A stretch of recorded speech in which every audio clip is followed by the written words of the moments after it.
Who's buzzing live? I'm here with the homie Lucci. What it be like, bro? What it do, Chuck T? What's up? What's happening? Man, look, we just in this bitch getting it in, man. Look, we've been chopping it up off camera. We gonna bring all of that to this camera right here, man, so that they can get some of that game we was dropping. But first off, man, introduce yourself, man. How did you get your name, Lucci, and where exactly are you from? Well, my original name was Lade Luciano. I had to, it was too long, so I had to shorten that thing. Lade Lucci. I'm a big time fan of all the gangsters back in the day. Scarface, Lade, Lucky Luciano. Hell yeah. I just ran with the name because my name already Kool-Aid, and everybody was just calling me Lade for short. So bingo. It's so you just right. combined the two. I just combined the two. Okay, so Lade Luciano, Lade Lucci. Okay, where exactly are you from? I'm from Rock Hill, South Carolina. Mr. 803, I am South Carolina. Okay, hell yeah. So how long you been doing your thing, man? Man, I've been doing it for, seemed like a decade, you know what I'm saying? That's why I say I am legend. You can tell it on the show. Okay, I am a hell legend. yeah. I started out in a group called the Hardy Boys, from in the Carolinas. We put out a few projects.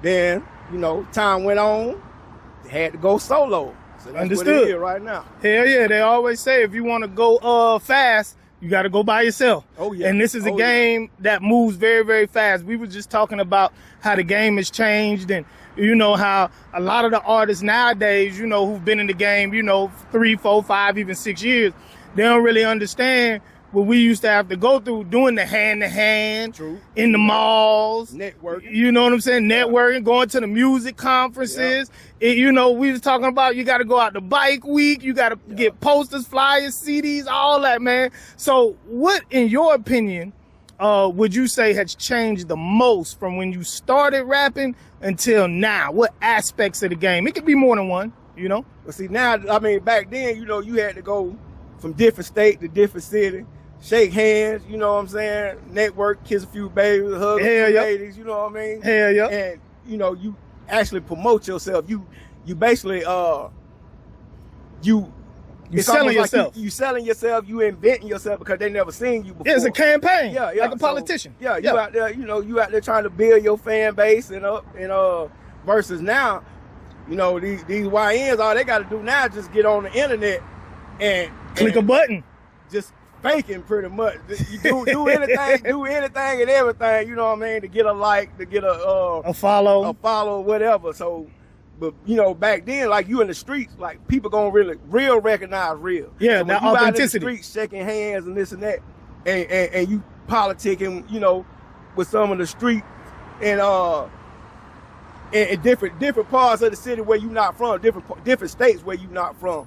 And they gonna look at you and know the authenticity of they gonna size a nigga up. Yeah, they gonna know. And like I say, real recognize real. So that's when you know if they vouching for you or not. Real when shit. You go to these different places and they vouching for you. Once you go back or whatever, that's how you get your shows, you get your fan base, you build up your catalog and all, and they know your music versus your name just as well. Bingo.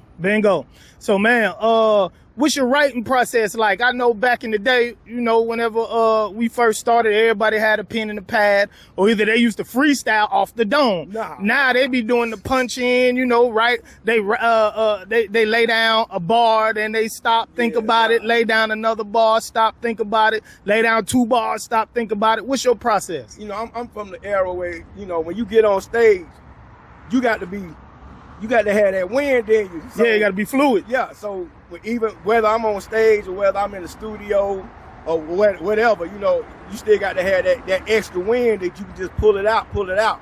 Now, don't get me wrong. Now, at times you might need a punch in because you don't ran out of breath.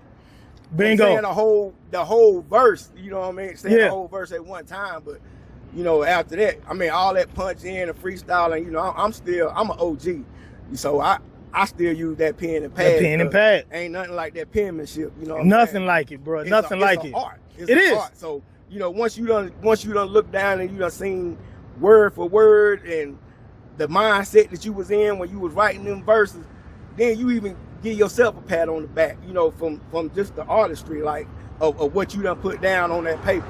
Gotcha. Real shit. So whenever you go in the studio, are you somebody who already has your verses sort of written out, or are you somebody who has to hit a beat and then you can sort of vibe with the beat? Now I hit a beat first, and Gotcha. That way I come up with the concept or whatever what I'm about to do. But I also number one, when you invest in yourself, you go to the studio.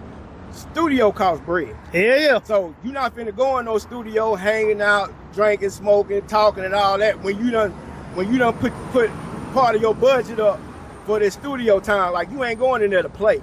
For real. So I already know the song inside out before I even get in and the engineer even cut the mic on. I know the song word for word before I even get started recording. Hell yeah. So let's talk about the song we did today. It's called 99 Problems, man. When did you come up with that that song and the concept? 99 Problems pretty much true story, to be honest.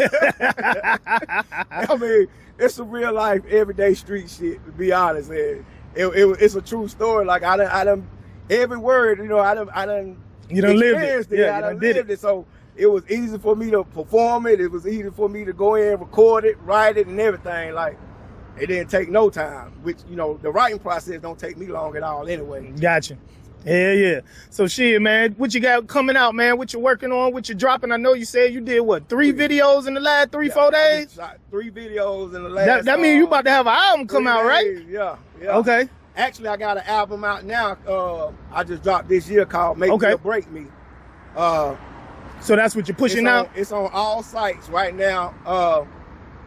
Me and the artist, Mr. J Money from Atlanta. J Money serving everybody. We working on an EP right now. We 3 songs in already. We just shot 2 videos in Atlanta to 2 of the singles down there. And like I said, we working on an EP, and I'm about to work on my next project. And let me just say this, like, you have to put out content on a regular basis. Yes, sir. It's no reason to be holding on. If you got 200 songs, there's no reason to be holding on to 200 songs. No reason at all, bro. When you're dead and gone, who gonna go back in your catalog and put your music out for you? Look, and not just that, but who gonna put out the songs that you actually want to put out? Exactly. I just seen something where they said Tyler the Creator, and maybe I forgot the name of the other artist. They have clauses in their contracts and in their will where it says no posthumous music can be put out. They don't want anything to be released that they didn't want released. Right. So that's why they don't sit on no music. They constantly putting it out. Yeah. Because look, if I don't want it out, it's gonna sit in that studio. If I want it out, it's gonna hit the people. So now I definitely side with you on that, man. I tell artists that all the time. If you got that, I don't know if niggas be thinking that's cool to be like, well, I got 200 songs in the studio right now, ready to go. Well, shit, nigga, what you telling me for? And ain't nobody even heard 2 songs. Exactly. You got 200 songs. Exactly. Ain't nobody even heard of either. So yeah, you got to put your music out, man. Like that's part of marketing as well. It is music within itself. Don't just go around just saying, oh, I got 1 song or I got 2 songs, but I can't really you might meet an artist or a DJ that wants something fresh, something new that you ain't even put out yet. Exactly. So you got to have some music in the vault. Boy, I be telling them sometime the hit just sitting in the studio, man. Exactly. Shit, your ticket out this bitch is sitting in the studio, you playing, man. And just because you think it's hitting, that don't mean everybody else think it's gonna be hitting. For real. So you got to give them a variety of music to listen to. Give them something that they can pick from, not just what you decide or what your yes man wanna decide what's hot and what's not. You know what I'm saying? Like, that's real. You got to give fans a variety of music so they can pick what song they like. Hell yeah. So all right, Lay Lucci, man, tell people how they can get in contact with you and tell us your social media, man, before we get up out of here. You can hit me up on ceokool-aid@gmail.com. Go to my website, BigDogEntertainmentLLC.com. This is the new label, Big Dog Entertainment. Okay. I signed myself. Okay. I own all my music. I own my catalog. I promote my own stuff. I got my own budget. I do my own work. Real shit. So I had to pay taxes on my label. Real shit. Like, that's real shit. Like, this ain't something I just woke up and invented or whatever. Like, I gotta pay taxes on my label. Like, my bank statements say Big Dog Entertainment. That's what I'm talking about. You know what I'm saying? That's the key thing. right. What's that that's the Instagram and number that one that thing. Instagram My and that IG Facebook? is Late Lucci 803. You can hit me up on Facebook, Late Lucci 803. X, Twitter, Late Lucci 803. Yeah, yeah. It is what it is. All right. And I ain't what you ain't, because I'm him. Believe me, I am him. I am South Carolina. There it is. All right, that's the homie Lay Lucci, the motherfucking Don, man. Who's buzzing live? We out.